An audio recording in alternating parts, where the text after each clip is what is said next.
Fernando, pues vamos a iniciar con esta charla que vamos a tener contigo sobre esta que tú estás planteando, si se está reorganizando la derecha en México y qué está organizando, Fernando. ¿Cuál es este balance que nos vas a compartir? Bueno, a mí me preocupa mucho, Violeta, Ernesto, me preocupa mucho que, que logremos en un plazo relativamente corto, haciendo uso de las herramientas que hoy tenemos, tanto digitales como teóricas y metodológicas, para consolidar un mapa lo más completo y concreto y conciso posible sobre qué es eso que llamamos la derecha y la ultraderecha hoy, ¿no? ¿Quiénes son? ¿Dónde están? ¿Qué financian? ¿Cómo se financian? ¿Qué mueven? ¿Cómo se mueven? Desde luego que no estoy inventando el hilo negro, yo sé que hay compañeras y compañeros que han trabajado sobre esta línea, pero también creo que hay un proceso acelerado hoy de reacomodos en la propia derecha que está convirtiéndose en un tema de preocupación cada día mayor, por lo menos desde mi enfoque, porque tenemos, tenemos una derecha y una ultraderecha, Violeta, padeciendo una anorexia intelectual muy grave. Ellos hoy, a comparación de otro momento que lograron tener intelectuales de primer nivel, eruditos realmente en distintas materias, ellos tuvieron la derecha y las ultraderechas tuvieron lo más próximo que yo recuerdo, quizá el último de ellos fue la figura de Octavio Paz en América Latina que convocó y concitó encuentros con pensadores de todo el mundo para reflexionar en un encuentro que organizaron ellos allá por los años 80 que se llamaba La experiencia de la libertad. Mira desde cuándo vienen malabareando con esa palabra, ¿no? Este, y, y ahí en esta proclividad a reunir a intelectuales de la derecha y de la ultraderecha, al menos lograban pasar en limpio de sus borradores cada día más raquíticos, lograban al menos pasar en limpio algunas ideas que tenían que ver con el compromiso civilizatorio de la humanidad. Ese compromiso civilizatorio, entre sus características más elevadas, tiene por supuesto el concepto de libertad.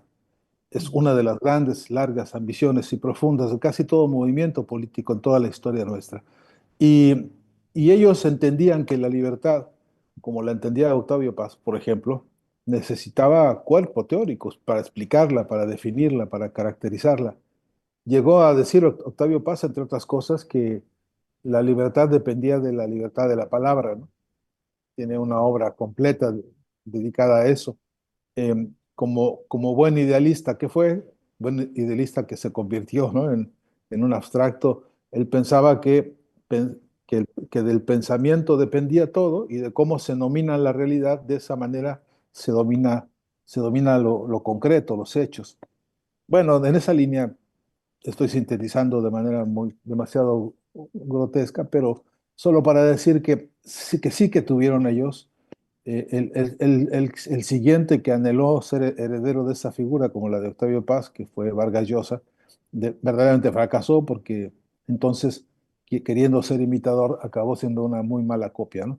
Y de sus discursos y de sus exposiciones, que yo logré escuchar algunas con bastante detalle, en limpio no se puede sacar más que una actitud de un servilismo extraordinario a las furias neoliberales a las cuales él fue súbdito, de las que fue súbdito, tan así que se cambió a vivir a España y ahí ratificó su carácter de súbdito de la corona, ¿no?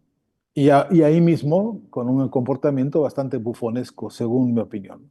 Pero en todo caso, la pregunta dura es cuál es el proyecto narrativo, cuál es el resultado teórico, político, estratégico, qué proposición le dan a la humanidad las derechas y las ultraderechas hoy para, para surcar la crisis que ellos han provocado, para tener para poder reflotar la realidad de la especie humana hoy por hoy y para eso, ofrecer horizontes, ofrecer salidas a la bancarrota en la que el mundo está metido por culpa del capitalismo, ¿no?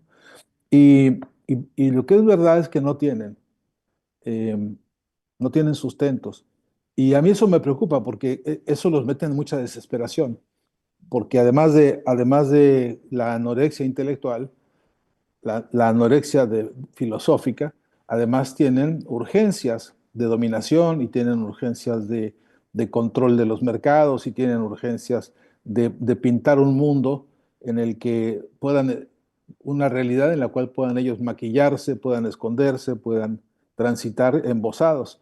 Y eso se les acaba. Y entonces cada día los vemos más al desnudo, más grotescos, más, diría yo, obscenos en sus exhibiciones. Basta y sobra con que mencione yo a Donald Trump como un ejemplo paradigmático de esto y tendríamos bien claro cómo en la pobreza, absoluta pobreza de ideas que tiene este señor, expresa su absoluta incapacidad de comprender el planeta, la especie humana, a entender el- el- ninguna forma de colectivo que no sea él y sus negocios, ¿no? Entonces, eh, yo que creo que hay que poner alguna alarma y alguna atención y alguna alerta en algún lado porque no se quedan quietos con su desesperación. Estos no se encierran a llorar en un cuarto porque están desesperados. Estos organizan movimientos fascistas y nazifascistas, como hemos visto en la historia reciente. Estos han desplegado un ejércitos de lo que yo llamo ahí donde ponen bases militares, ahí también ponen bases mediáticas, ¿no? Y los ataques que tienen que ver con las bases mediáticas son de destrucción específica para territorios específicos y concretos. De modo que no es casualidad, cuando uno va tejiendo lo que han hecho, por ejemplo, en Centroamérica, los golpes brutales que están ahora con su pretendida revolución cultural o con su batalla cultural, los golpes que están queriendo darle a la memoria, a la historia, a la semántica de las luchas de nuestros pueblos, para apropiarse del Canal de Panamá, por ejemplo. Es un despliegue de fanatismos que no solamente es poner soldados, además es desprestigiar la historia, desprestigiar la memoria, es decir, poner en jaque una de las más importantes herencias civilizatorias también de la especie humana, que es la memoria, el recuerdo de quiénes y cómo lucharon, para qué y cómo y cuándo. Y este es un trabajo en el que creo que tenemos que comprometernos de cara a la reconfiguración que estamos viendo de las derechas en todo el continente y en todo el mundo, ¿no? Así que la insinuación, pues, para esta reflexión con ustedes hoy, tenía que ver con repasar un poco quiénes son los principales, los sujetos de estas tareas. Y yo encontré por lo menos 6 puntos, y los voy a decir rapidísimo, en los que creo que hay bisagras de inflexión para poder entender que la derecha está preparando algo y que tenemos que estar muy alertas. Primero porque están suscitándose alianzas político-electorales que caminan sobre las aberraciones más grandes. Nunca imaginamos nosotros que el PRD que vimos nacer alguna vez como una alternativa política en el país terminara siendo lo que es, destruida precisamente por estas frentes de la derecha. Nunca imaginamos, hay una reinvención discursiva, por cierto, a propósito de esto, porque ahora, a cambio de un pedacito de poder, son capaces de bajar todas sus banderas, de rendir todas sus doctrinas y todas sus bases políticas en todos lados. Y esto explica las alianzas PRI-PAN, por ejemplo, que a cambio de lo que algunos llaman pragmatismo, están cediendo y concediendo todos los campos que alguna vez tuvieron de alguna noción sobre el concepto de país y el concepto de desarrollo, ¿no? Hay desde luego nuevos actores en el escenario que hoy por hoy están operando desde las distintas plataformas digitales y que hay que observar con mucho cuidado porque están siendo absolutamente tóxicos. Y de esto hay mucho para hablar, justamente de lo que está haciendo hoy Donald Trump y Elon Musk. Hay una lógica de recomposición de los apoyos empresariales transnacionales en que están tejiéndose ahora incluso espacios de capacitación para operar en cada lugar y, y y reformular precisamente las acciones de desplazamiento y yo digo, de enmascaramiento de las verdaderas peleas. Hay territorios como el Perú hoy por hoy, en donde los discursos nacionalistas que están circulando de proteccionismo para el Perú no son sino fundamentalmente luchas contra China, que ha tenido un avance y una presencia significativa, fundamentalmente a partir de la construcción del gran puerto que hicieron en las costas de Perú. Y esto está llamando a una recomposición también de fuerzas transnacionales para competir, incluso para ver cómo quedarse con esa infraestructura que tanto les conviene. Es un ejemplo el de Perú solamente, pero y esto mismo, la posibilidad de instrumentar algunas causas populares. Ahora voy a detenerme un minuto sobre esto, pero es una forma en que ellos están capitalizando también sus divisiones internas. Lo que hemos hablado alguna vez de las luchas interburguesas que han encontrado en una coartada, eh, eh, yo digo que es ideológico-política, que consiste en convertirse en adalides de las batallas contra la corrupción. Y ahora resulta que Donald Trump es un gran prócer que lucha contra la corrupción en el mundo. Ahora resulta que todos sus aliados son, son disciplinados soldaditos que están embelesados con la idea de las conductas limpias, de los antecedentes limpios. Y hay, por ejemplo, voy a poner un ejemplo que es muy llamativo en Argentina, en la que la propia derecha dentro de la Cámara de Diputados ha venido dando una batalla por instaurar una ley a que ellos le llaman de ficha limpia y dicen nadie que tenga un prontuario judicial puede, puede ejercer ningún cargo público.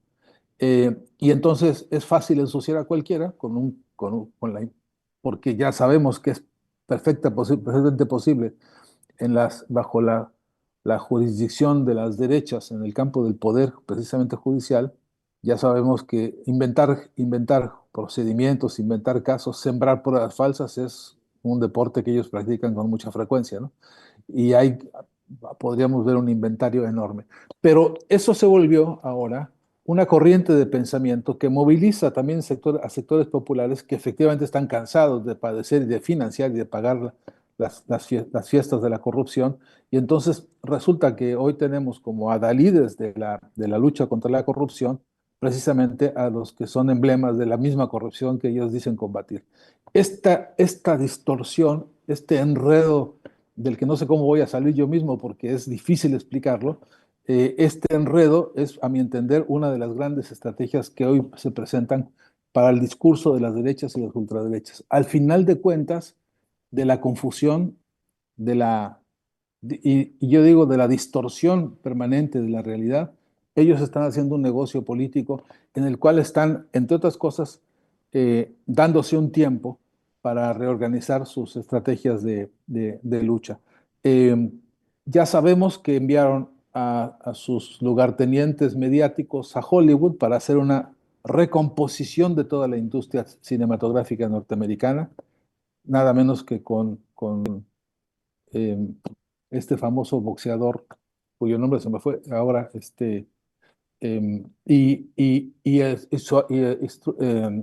Schwarzenegger, y en fin, los más impresentables de la historia de este negocio de la industria fílmica, resulta que ahora son los que van a limpiar y a reformular ese trabajo ideológico a través de los medios.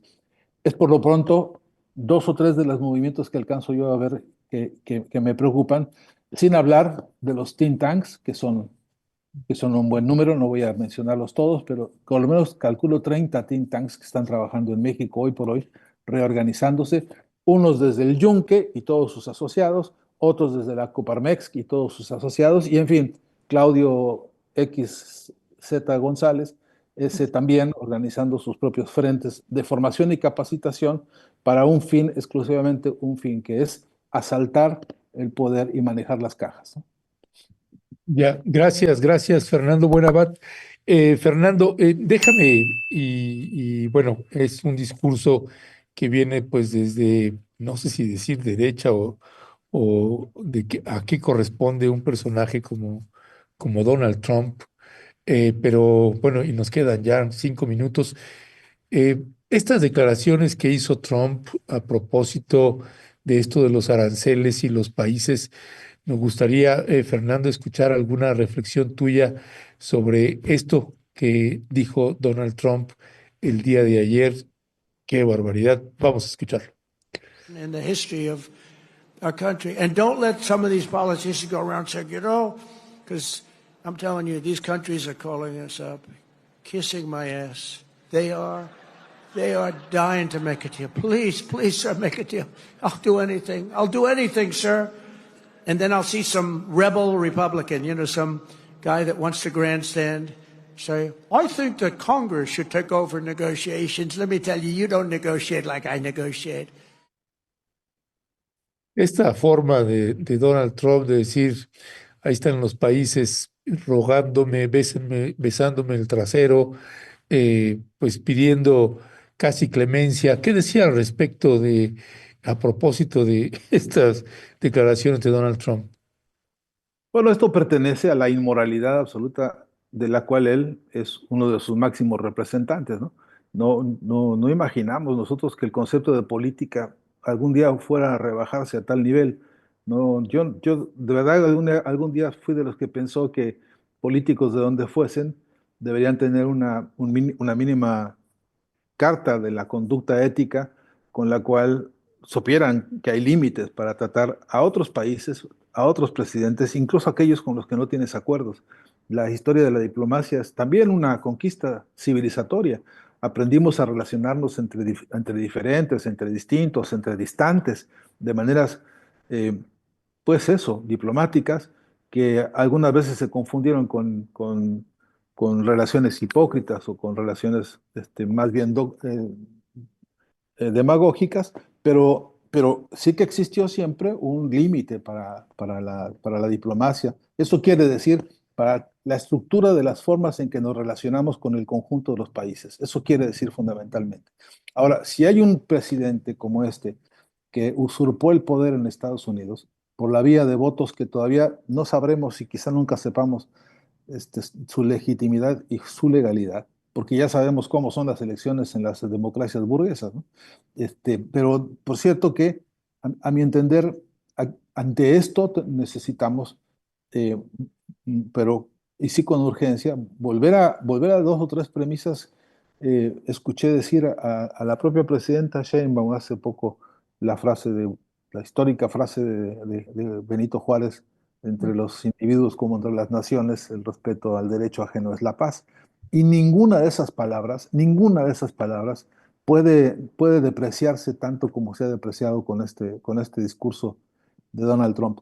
Pero además del discurso, Ernesto, del contenido específico de cada palabra, de todo lo que dijo, además está el tonito petulante, el tonito de un verdadero déspota que entonces se permite hacer incluso chistes, incluso manejar cierto humor rancio, a propósito de cómo le hablan: señor, señor, queremos negociar al costo que sea. Y cuando alguien se para ya públicamente, de manera tan desembosada y tan, yo digo, cínica, a maltratar así al conjunto, a la historia misma de las relaciones internacionales, tratando así a los mandatarios, algunos de los cuales quizá ni siquiera merezcan el mínimo respeto ni de sus pueblos, pero que no puede llevar, a mi entender, no puede llevarse el discurso de un imperio a tal nivel de cinismo, porque a pesar de que ya lo conocemos, a pesar de que hemos sido nosotros víctimas de eso, a pesar de que hemos tenido en México presidentes cómplices de esta clase de bajezas políticas, a pesar de todo eso, y ahora estoy pensando en Vicente Fox, por ejemplo, en particular, a pesar de todos esos pesares, yo creo que ningún pueblo, ninguna persona en el trato cotidiano y en el trato vivo y directo de lo que realmente es la palabra política con mayúsculas, admite y acepta que estas barbaridades, estos insultos, estas burlas, estas caricaturas de poder, de soberbia y de, pues, ya no sé qué, para no excederme con los adjetivos, pero de este tamaño de estulticia, ¿no? Y de ignorancia, no esperábamos verlos y verlos tan pronto, y mucho menos en foros internacionales, ni en boca de mandatarios. Pero lo tenemos ya, este es la matriz de eso que ya habíamos visto en la anterior presidencia de Donald Trump, con otros matices y con otros giros. La hemos visto en sus clones que tienen en Brasil con Bolsonaro, la hemos visto obviamente en Argentina con el que tienen aquí, y creo que eso es parte de un ataque, eh, eso es parte de la ofensiva de estos personajes de esta plutocracia que no solamente quieren imponernos sus ideas, sino también sus moditos, ¿no? Muchísimas gracias, querido Fernando. Pues tremendo este video que estábamos aquí compartiendo, donde Donald Trump señala, pues para que no se impongan estos aranceles, las naciones me están hablando y me están besando el trasero. Brutal, brutal lo que ha dicho. Fernando, tenemos que ir cerrando esta interesante entrevista, este diálogo. Yo quisiera pedir tu opinión de lo que está aconteciendo en la CELAC, ¿no? Va a llegar o ya está por allá la presidenta Claudia Sheinbaum, y esta mañana también va a asumir la presidencia de la CELAC Gustavo Petro. ¿Cuál es tu valoración sobre todo de la asistencia de la presidenta Claudia Sheinbaum? Pues yo lo celebro realmente mucho. Esta es la hora de la unidad de América Latina y creo que hay que sentarse con las agendas que nos son comunes, las que tienen que ver con migraciones, las que tienen que ver con los 18 puntos que presentó Claudia Sheinbaum, que bien pueden valer para todos los países. Autosatisfacción alimentaria, revisión de los poderes y las fuerzas energéticas de cada país, replanteamiento de los propios modelos culturales. Creo que como nunca la CELAC tiene hoy una oportunidad enorme de llegar a una declaración final en la que haya compromisos muy concretos y agendas muy concretas para el próximo periodo. Hay que celebrar el papel que ha tenido desde luego Xiomara Castro en esta gestión, porque contra viento y marea, una mujer, ya lo sabemos, una mujer presidenta en un lugar como Honduras es toda una labor titánica de muchos años. El machismo es tanto o peor que el de todos nosotros, y esto ha sido en ella realmente emblemático por su gran batalla cultural también, en Honduras. Sé muy bien, yo pude estar en el avión que trajo de regreso a Mel Zelaya cuando pudo volver a su país después de que lo secuestraron y lo dejaron abandonado en un aeropuerto. Tuve la suerte de poder acompañar ese vuelo de regreso y cuando llegamos al aeropuerto, bajamos y había una multitud esperando a Mel Zelaya a las afueras del aeropuerto. Avanzamos un largo trecho en una calle paralela de ese aeropuerto y al final habían montado un templete enorme y durante el trayecto, Violeta, durante el trayecto, un grito que se escuchaba al unísono en aquel tiempo era Xiomara presidenta. Hace mucho tiempo que ese pueblo la sintió a ella como su referente, como su expresión, y creo que ha cumplido de manera extraordinaria mil cosas. Seguro mil cosas se le quedan pendientes también, pero yo espero con mucha confianza que pueda tener continuidad el proyecto político que ella ha desarrollado y que efectivamente, además de entregar buenas cuentas de su papel en la CELAC, también no se omita incluirla de mil formas en las siguientes batallas del muy corto plazo, porque, porque tenemos ya encima problemas económicos muy serios en los que hay que hacer un proyecto de mutua asistencia.